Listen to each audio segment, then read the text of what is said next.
Hello दोस्तों, स्वागत है मधुज स्टोरी में। आज की कहानी है साधु का नाच। दृढ़ इच्छा शक्ति से मिलती है सफलता। हरीश एक गांव का पढ़ा लिखा इंसान था। मन में आगे बढ़ने की उमंग थी, कुछ अच्छा करने का उत्साह था, तो घर वालों से जिद करके पढ़ाई के लिए शहर चला गया। हरीश यूँ तो शुरुआत से ही अव्वल दर्जे का छात्र रहा था। कॉलेज से भी अच्छे नंबरों से पास हुआ। एक अच्छी कंपनी में नौकरी भी मिल गई थी। करीब 4-5 साल बाद हरीश गांव लौटा तो देखा आज भी लोगों में वही प्यार और स्नेह की भावना थी। गांव के लोग हरीश इंजीनियर बाबू कहकर बुलाते थे। यह सुनकर हरीश कहीं न कहीं मन में सम्मान महसूस करता था।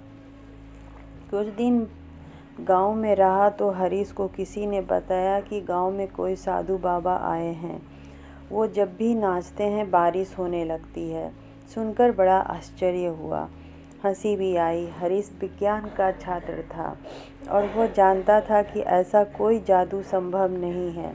उसे लगा कि ये बाबा भोले गांव वालों को बेवकूफ़ बना रहा है। यही सोचकर वह बाबा से मिलने गया। हरीश ने जाकर बाबा को चैलेंज कर दिया कि आपके पास कोई जादू नहीं है। अगर आपके नाचने से बारिश हो सकती है तो मेरे नाचने से भी ज़रूर होगी। कुछ गांव वाले भी देखने के लिए इकट्ठे हो गए।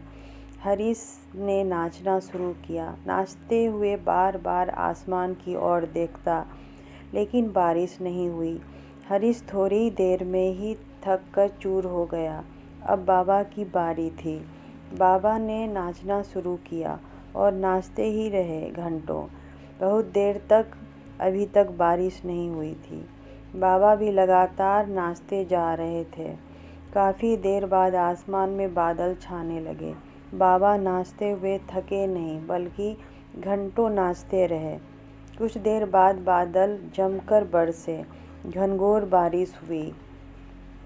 हरीश शर्म से सर झुकाकर बाबा से इस जादू के बारे में पूछने लगा।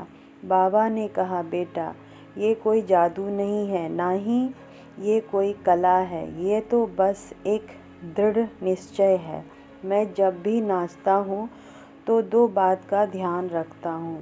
पहला, मैं मन में खुद को विश्वास दिलाता हूँ कि अगर मैं नाचता तो बारिश ज़रूर होगी। और दूसरा, अगर बारिश नहीं हुई तो मैं तब तक नाचूंगा जब तक बारिश ना हो जाए। बस यही इस बारिश और नाच का राज है। हरीश को अपनी सारी डिग्रियां आज इस ज्ञान के आगे कमज़ोर नज़र आ रही थी। विज्ञान की किताबें तो बहुत पढ़ी, पर जीवन के इस अनमोल ज्ञान का अनुभव पहले कभी नहीं किया था। मित्रों, आप भी जब कोई नए काम की शुरुआत करें तो मन में खुद पे विश्वास रखें कि आप सफल होंगे, और सफल नहीं हुए तो तब तक प्रयास करते रहेंगे जब तक सफल ना हो जाए। बस यही हर सफलता का मंत्र है। कोई काम असंभव नहीं है। आपकी सोच और प्रयास से ही असंभव को संभव किया जा सकता है। अपने विचार कमेंट में ज़रूर लिखिए और लाइक एंड सब्सक्राइब कीजिए। अगली कहानी के लिए मेरे साथ इसी तरह बने रहिए। धन्यवाद।